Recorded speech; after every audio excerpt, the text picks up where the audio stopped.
Buenas tardes, mis hermanos, el Señor les bendice. Rico el solecito, ¿verdad? La semana pasada había lluviecita, ahora hay solecito. Hoy nos tocó verano.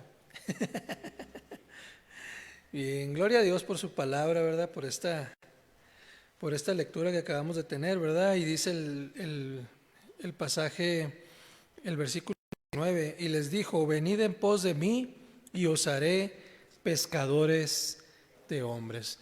Vamos en el slide número 20, es donde vamos a estar el día de hoy, perdón, 30, en el 30. Sí, vamos a orar para ponernos en manos de nuestro Dios. Padre Santo, gracias te queremos dar esta tarde, mi Dios. Gracias, Señor, porque a través, Padre, de estudiar la vida de los hombres a los que escogiste, Padre Santo, para expandir tu ministerio, Padre Santo, podemos aprender el día de hoy. Señor, guíanos, Padre, en este estudio que tenemos sobre la vida de Pedro, mi Dios. Permítenos aprender de su vida, Padre. Permítenos llenar nuestros corazones con esa inmensa sabiduría, Señor, que nos dejaste plasmadas en tu libro, en este libro, la Biblia, Padre Santo, que es tu palabra, Señor. Padre, permítenos, Padre, poder discernir, poder entender, Padre, poder llevar a cabo, Señor, todas las enseñanzas que en Él tienes escritas, mi Dios. Guíanos, Padre Santo. Gracias, Señor, por tu inmensa misericordia y cuidado que tienes para con tus hijos, Padre. Bendice a tu iglesia Betel. Bendice al oyente casual, Señor, de este video, que se está transmitiendo, Señor, a través de los medios electrónicos. Bendícenos, Señor. Danos de tu gracia, mi Dios. En el bendito nombre de tu Hijo, nuestro Señor y Salvador, Padre, ponemos ese tiempo en tus manos. Amén, amén. Muy bien, mis hermanos. Hoy es día de chisme, hermanos. Hoy vamos a hablar de Pedro. Literalmente, vamos a hablar de Pedro, ¿verdad? Seguimos aprendiendo la vida del apóstol Pedro, y básicamente vamos a analizar el currículum de Pedro, ¿verdad? Está de moda ahorita los currículums. Esta semana ayudaba a mi hijo a preparar su currículum también, ¿sí? Y precisamente leyendo parte de la vida de Pedro en el estudio que estamos llevando, el apóstol impetuoso, ¿verdad? Entonces encontramos que el oficio de Pedro era ser pescador, ¿verdad? Simón Pedro era pescador de profesión. Él y su hermano Andrés pertenecían precisamente a una familia de pescadores que vivían en Capernaum. Pescaban en el mar de Galilea, y los pescadores comerciales en esos días, en los días de Jesús, precisamente sacaban tres tipos de peces. ¿Qué pescaban, verdad? Pescaban un pez parecido a la sardina o sardinas, ¿verdad? Pescaban barbos y pescaban mush. Los pececillos que se mencionan precisamente en el pasaje de Juan capítulo 6, versículo 9, donde dice: aquí está un muchacho que tiene 5 panes de cebada y 2 pececillos, mas ¿qué es esto para tantos? En conexión con la alimentación de los 5,000, precisamente es donde hace la referencia de este pasaje, y son sardinas, básicamente son sardinas, son pececillos, ¿verdad? Las sardinas y un tipo de pan fino, ¿verdad? De cebada, casi parecido a una galleta, ¿verdad? Un pan muy, muy duro, muy delgado, que es lo que traía ese niño precisamente, ¿verdad? Era el alimento más común, más corriente, ¿verdad? En aquella región era lo que la gente acostumbraba a traer precisamente en sus viandas, ¿verdad? En su lunch para el camino o para el jornal, ¿verdad? Esos eran los pececillos. Otra clase de peces conocidos como barbos, porque tienen ciertos filamentos al lado de la boca que le salen, ¿verdad? No son bigotes como los bagres, ¿verdad? Sino más bien como extensiones de carne que le salen así de la boca del pez. Son más parecidos como una como una carpa con espinas, ¿sí? Que pueden ser muy grandes, ¿verdad? Pueden llegar a pesar hasta 8 kilos, son peces grandes, barbos se llaman, y probablemente fue un barbo la clase de pez que Pedro pescó con, pues pescó para sacar la moneda, ¿verdad? Para pagar el impuesto. Del pasaje que vemos en Mateo 17:27, donde dice: sin embargo, para no ofenderles, ve al mar, y es el Señor Jesús hablándole a Pedro, ¿verdad? Y echa el anzuelo, y el primer pez que saques, tómalo, y al abrirle la boca hallarás un estatero. Tómalo y dáselo por mí y por ti. Ya que este pez barbos es el único pez en el mar de Galilea suficientemente grande como para tragarse una moneda, ¿verdad? Obviamente debió tragarse la moneda antes de que llegara ahí, ¿verdad? Para que estuviera vivo y pudiera morder el anzuelo después que lanzó Pedro, ¿verdad? ¿Sí? Y también este es el único pez con el tamaño suficiente para poder ser pescado con anzuelo, ¿verdad? En esa región. El tercer pez más común en esta zona del mundo es el musht. El musht es un tipo de pez que nada y se alimenta en aguas poco profundas, está más bien en las orillas como en las zonas de la playa, y tiene una aleta dorsal que parece como un pequeño serrucho, tiene la forma así como de dientecitos, ¿verdad? Y los que se pueden comer precisamente miden entre 15 y 30 centímetros de largo. Son peces, pues, más o menos como una regla de esas que les compramos a los niños para que vayan a la escuela, ¿verdad? Esos son lo más grande que crecen. Y aún en la actualidad, en los restaurantes cercanos al mar de Galilea, los siguen sirviendo. Allá le llaman el pescado de San Pedro, ¿verdad? Precisamente así es como lo bautizaron, el pescado de San Pedro, y el nombre de este pez es musht. Simón y Andrés pasaban las noches pescando estos peces en sus redes, y los hermanos eran originarios de una pequeña aldea llamada Betsaida, que se encontraba en la parte norte de este lago. Esta referencia la encontramos en Juan capítulo 1 versículo 44, Juan capítulo 1 versículo 44, donde dice: y Felipe era de Betsaida, la ciudad de Andrés y Pedro. Es donde hace la referencia de donde eran Andrés y Pedro. Pero se habían ido ellos a vivir a un pueblo más grande llamado Capernaum. Esto lo encontramos en Marcos capítulo 1, versículo 21 y 29, es donde viene la referencia. En el 21 dice: y entraron en Capernaum, y los días de reposo, entrando en la sinagoga, enseñaban. Y en el 29, ya cuando salen de la sinagoga, dice: al salir de la sinagoga, vinieron a casa de Simón y Andrés con Jacobo y Juan. Precisamente estaban ahí en Capernaum, y ahí es donde tenían la casa, ¿verdad? Es donde hacen la referencia e invitan a los otros precisamente a la casa. Entonces, nacido Pedro en Betsaida, con lugar de residencia Capernaum, ¿verdad? Aquí sigue el currículum, ahí lo estamos revisando, ¿verdad? Lo estamos desmembrando.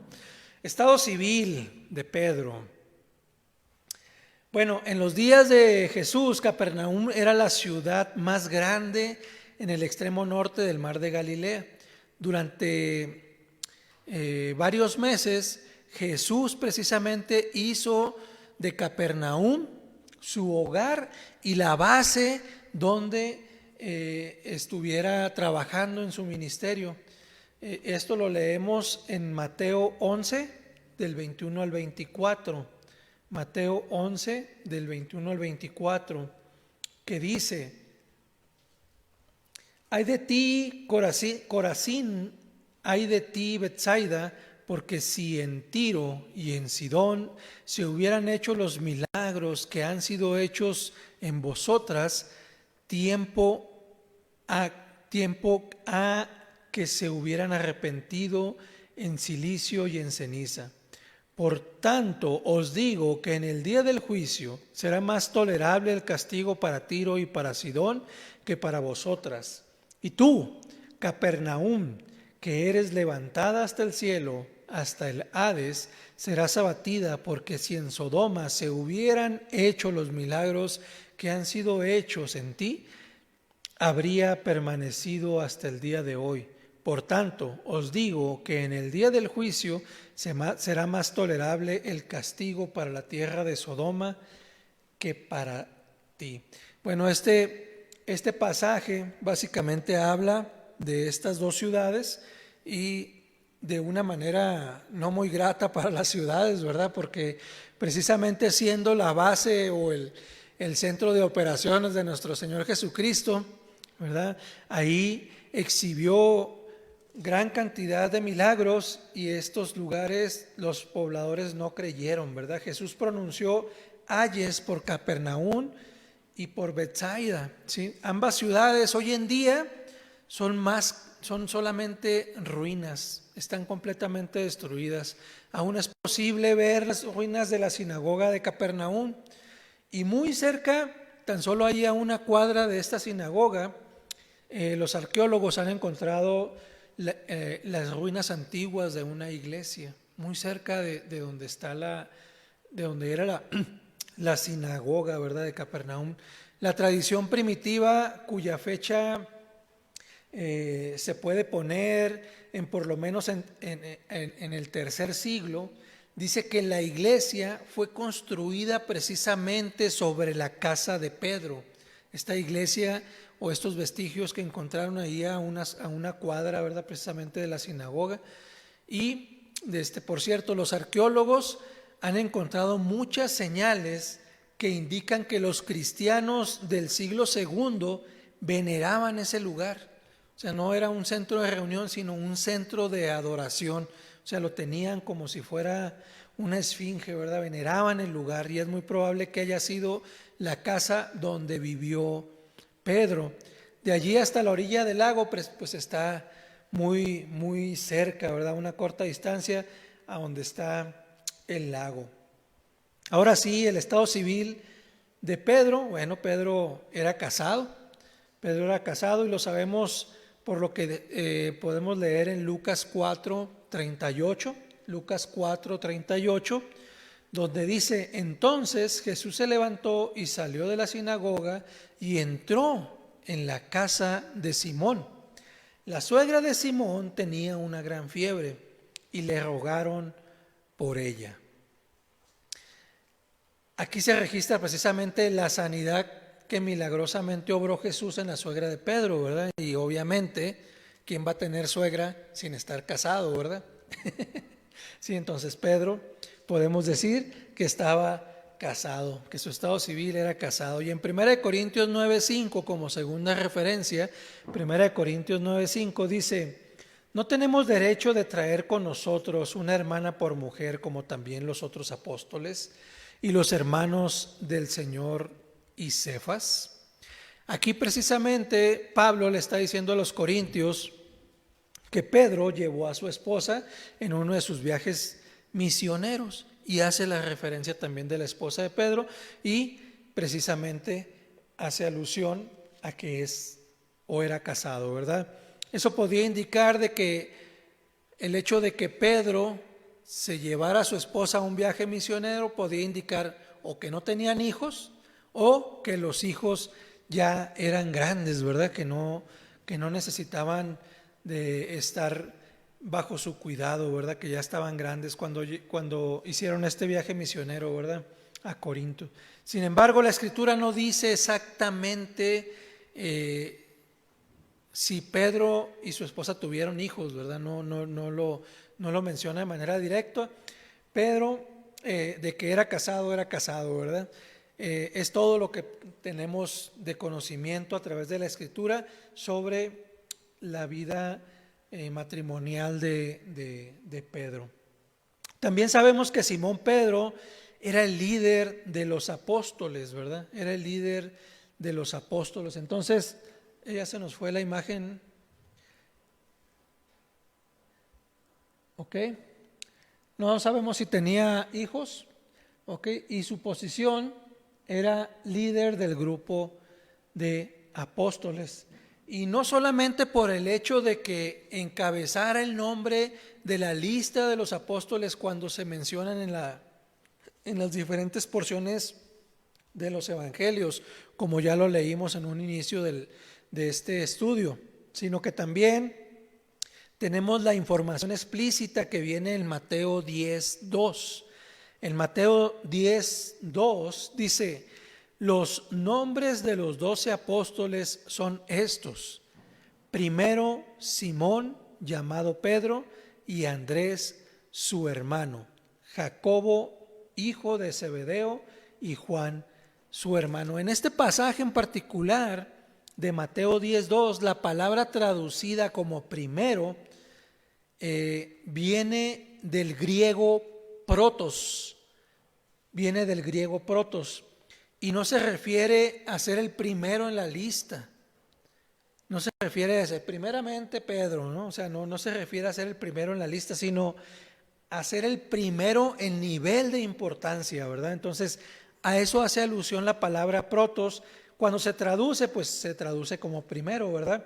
Pero al leerlo del griego, entendemos precisamente que era como que el mayor en importancia, el líder precisamente del grupo. El liderazgo de Pedro se hace claramente evidente en la forma en que habitualmente actúa como vocero, ¿verdad? Era el que siempre estaba ahí al frente del grupo y diciendo: a ver, ¿qué pasó? ¿Hacia dónde vamos? ¿Por qué? ¿Cuándo? ¿Cómo? ¿Dónde? Sí, siempre está en el primer plano, ¿verdad? Tomando el liderato, ¿verdad? A ver, vamos para allá, ustedes hagan esto, yo voy a hacer esto, otro. Siempre está como que ahí en ese primer cuadro, asumiendo ese rol de liderazgo precisamente del grupo de los 12 apóstoles, ¿verdad? Parece haber tenido una personalidad naturalmente dominante, o sea, era de un carácter fuerte, y Jesús precisamente también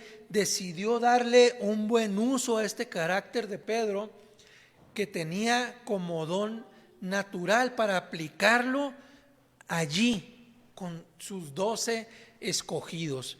Por eso precisamente el Señor lo selecciona como líder de este grupo. Entonces vamos en su posición, que es líder del grupo de los apóstoles. Y bueno, escolaridad de Pedro, ¿verdad? Yo así la puse: apóstol egresado de la Escuela Vivencial de Jesucristo.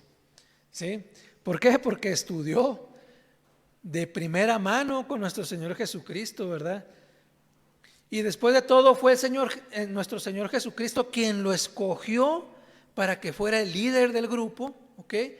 Pedro fue formado y capacitado por el designio soberano de Dios para que fuera el líder de ese grupo. Es más, el propio Jesús lo formó y entrenó para que así fuera. Por lo tanto, cuando observamos a Pedro, estamos viendo cómo Dios está construyendo un líder. ¿Qué es lo que tenía Pedro en sus saberes, en su corazón? Bueno, tenía esa actitud de empuje, esa actitud de ser arrojado, esa actitud de gallardía, esa valentía de enfrentar la situación, ¿verdad? Sabemos que de repente dejaba las cosas ahí medio comenzadas, ¿verdad? No terminaba.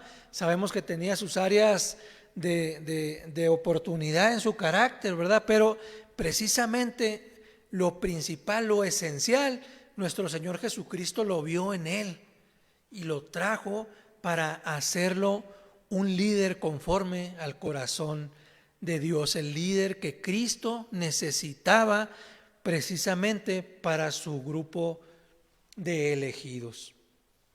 Aparte del nombre de Jesús, el nombre de Pedro es el nombre que más es mencionado en los evangelios. ¿Okay? Ese es otro dato curioso. Pedro es en segundo lugar de Jesús en las veces que se menciona en los evangelios. Nadie habla con tanta frecuencia como Pedro. Siempre está ahí Pedro diciendo y diciendo y diciendo, ¿verdad? Y nadie refiere al Señor con más frecuencia que Pedro mismo, ¿verdad? Ningún discípulo es censurado tanto por el Señor como lo es Pedro. Pedro, siempre Pedro, ¿verdad? O Simón, Simón. Cuando ya estudiamos la vez pasada, ¿verdad? La semana pasada, Simón, ¿sí? Cuando algo no andaba bien, le decía Simón, ¿sí? Pero cuando algo estaba acorde a la voluntad de nuestro Señor, entonces era Pedro, roca, mi hijo, el que actúa como yo quiero que lo haga, ¿verdad? Y ningún discípulo tuvo la gallardía de censurar a Jesús como lo hizo Pedro, ¿verdad? Fue el único que se atrevió a decirle a nuestro Señor Jesús y decirle, a ver, ven, a reconvenirlo, ¿verdad? Y en Mateo 16, 22 encontramos este pasaje donde dice, entonces Pedro, tomándolo aparte, y ahí podemos ver a Pedro jalando del brazo al Señor Jesucristo, ¿verdad? Comenzó a reconvenirle diciendo, Señor, ten compasión de ti, en ninguna manera esto te acontezca, ¿verdad? Y ya sabemos lo que sigue, ¿verdad? Porque después Jesús le dice, aléjate de mí, Satanás, ¿sí? Porque él tenía sus propósitos, pero en ninguna parte de los evangelios vemos a otro apóstol, ¿sí? Con ese arrojo, aún y reconociendo a través de la misma boca de Pedro de que Jesús era Dios mismo, era el Hijo de Dios. Él lo entendía. Él se lo agarra del brazo y le dice, ven, no te conviene esto, vamos a hacer esto otro, ¿verdad? Entonces, quién sabe qué más le diría, pero es lo que nos platica la historia a través de su palabra, ¿verdad? Y entonces el Señor Jesús lo rechaza como Satanás y dándole las llaves del cielo, ¿verdad? Sí. Unos minutos antes, en la misma conversación, después le dice Satanás, ¿verdad? Ningún otro confesó a Jesús tan decididamente o reconoció su señorío tan explícitamente como lo hizo Pedro. Pedro, siempre Pedro, llevando la delantera en este sentido, ¿verdad? Tampoco ningún otro discípulo negó a Jesús con tanta fuerza o tan públicamente como lo hizo Pedro. Y se entiende, ¿verdad? Pedro, en sus flaquezas como ser humano, niega en el temor el hecho de ser seguidor de Jesús, ¿verdad? Y lo niega despotricando y diciendo groserías porque pues era pescador y lo conocían y sabían cómo hablaban los pescadores. Y entonces, para que no hubiera lugar a dudas, él se pone su máscara de pescador y empieza a despotricar, ¿verdad? Y a maldecir. Y entonces ningún otro fue confrontado como él. Nadie es alabado y bendecido por Jesús como Pedro. Y fue Pedro el único a quien Jesús llamó Satanás, ¿verdad? Fue el único a quien Jesús llamó Satanás. El Señor tuvo cosas más duras que decirle siempre a Pedro que a ningún otro. Siempre, y lo vemos en todos los evangelios, ¿verdad? Como nuestro Señor Jesús estaba ahí, precisamente perfeccionando a quien había de ser el líder de aquellos 12 hombres que había escogido. Ayer veíamos una película de un chef, ¿verdad? Que ganó por ahí 3 estrellas Michelin.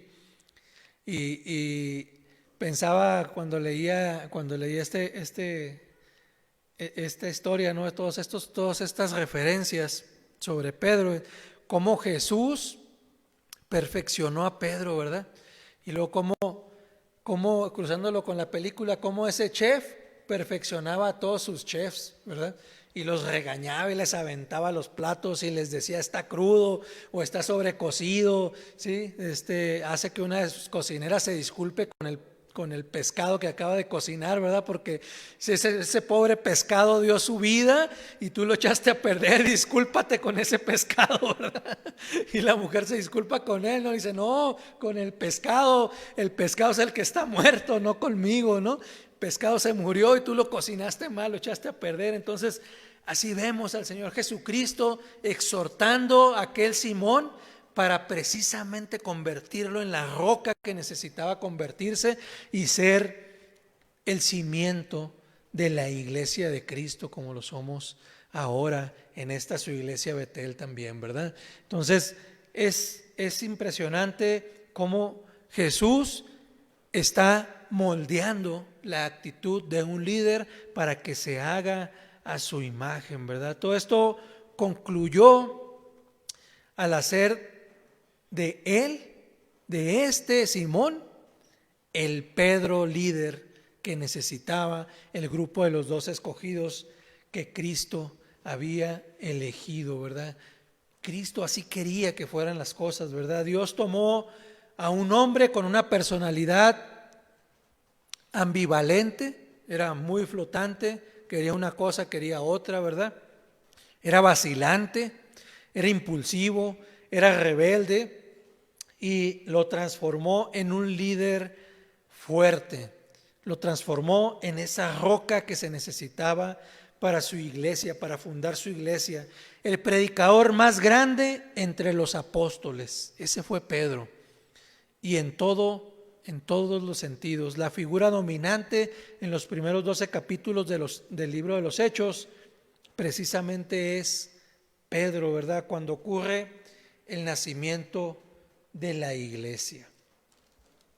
En la vida de Pedro vemos 3 elementos claves para ser un líder de verdad conforme al corazón de Cristo, ¿verdad? 1, la materia prima adecuada la tiene, la personalidad fuerte de Pedro, ¿verdad? La experiencia de vida adecuada, lo que había vivido Pedro y lo que había estado buscando precisamente. Y 3, las cualidades de carácter adecuadas para enfrentar el reto. La próxima semana vamos a profundizar en cada una de estos 3 elementos para seguir aprendiendo sobre la vida del apóstol Pedro. Que el Señor les siga bendiciendo, mis hermanos. Espero que esta palabra esté siendo de mucha bendición para sus vidas.